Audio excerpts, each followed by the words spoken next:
The Lich knew he wouldn't stick around. The cleric's face shows grim determination mixed with fear. His fists are clenched, but his knees tremble treacherously. He meets your eyes, and you can see how hard it is for him not to look away. Professor Snape, I came here to tell you this cannot continue. I love you, but we must break up. The cleric inhales raggedly as if fighting for air. You're no longer the person I fell in love with. Not a hero of the Crusade, not a source of hope and support for mortals. You've turned into a monster. The blood of countless innocents is on your hands. I can't kiss your lips, knowing the blasphemous orders they're given. Don't be ridiculous. No matter what kind of power I possess, I will use it to defeat the Abyss. But at what cost? You were granted power most mortals could never dream of. And what did you do with it? You could have been an angel of hope, but you chose to be a monster. You fight evil, this is true. But how are you any different than our enemies? And after we win, who knows, perhaps you will decide to turn against your current allies. So we'll never see each other again? If you allow it, I would like to stay in your party and fight by your side. It will cause each of us pain to see the other. I realize this, but the war you're raging against the forces of the Abyss is the highest priority. Once it's over, I'll put an end to your heart's agony. I'll leave, but not before we win. Fine then, it's over. The Lich is not going to tell him to leave, and the Lich is not going to take any menacing steps, because the Lich already saw this coming.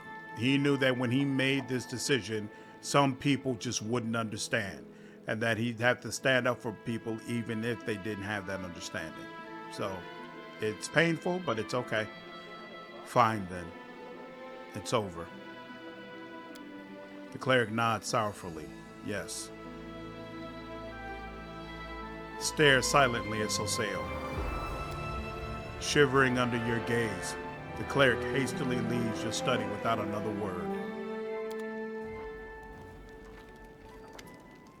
Anevia's wavering, anxious voice seems grotesquely out of place.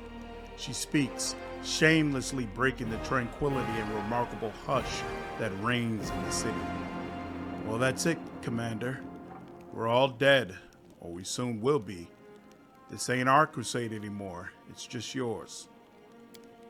It's good that Erebeth went with the Queen. She doesn't need to know what your dead did to the folks that survived the attack. If fate brings the two of us together again, I'll tell her that they were as good as dead anyway, even before you came. Anevia's voice sounds hollow. Dresden is so quiet, so peaceful now. The Lich is all in. He is given into this path completely now. This is what has to be done. No matter who dies, no matter who leaves, no matter who's hurt, he is completely 100% on board with I am doing the right thing for all of Golarion. You're telling me there ain't nobody left to make noise. Your dead killed all the demons and almost all the folks who survived the attack, even the wounded and the defenseless. When there were no throats left to tear out, they just dispersed across the city waiting for new orders. Cellars stuffed full of motionless corpses whispering gibberish. I saw them when I was searching for survivors after the battle, and I found them. All of them. I did what was necessary. You understand that, don't you, Anevia? Like me understand it makes any difference. Don't act like you care what I think. All you need are silent puppets, and no doubt I'll be one of them soon. But just wait for me to die in battle first. Bring me back into the ranks and send me out again to keep on fighting, this time without any doubts to hold me back. We must act before the enemy destroys all that I have achieved. A muscle twitches in Anevia's cheek. Yeah, you're a master at resurrecting things from wreck and ruin. So where do we start? Plundering a couple of graveyards? Killing an innocent? I'm sick of sanctimony. Just tell me what you want, now do it. The Inquisitor appears calm and dignified, but the gaze he turns on you is anything but friendly. Good day to you, Commander. I suppose you have already guessed what has brought me here. We parted ways at the discovery we made at Count Arende's estate. You and I both know that the Count became a conduit for an unknown entity, which I call the Other.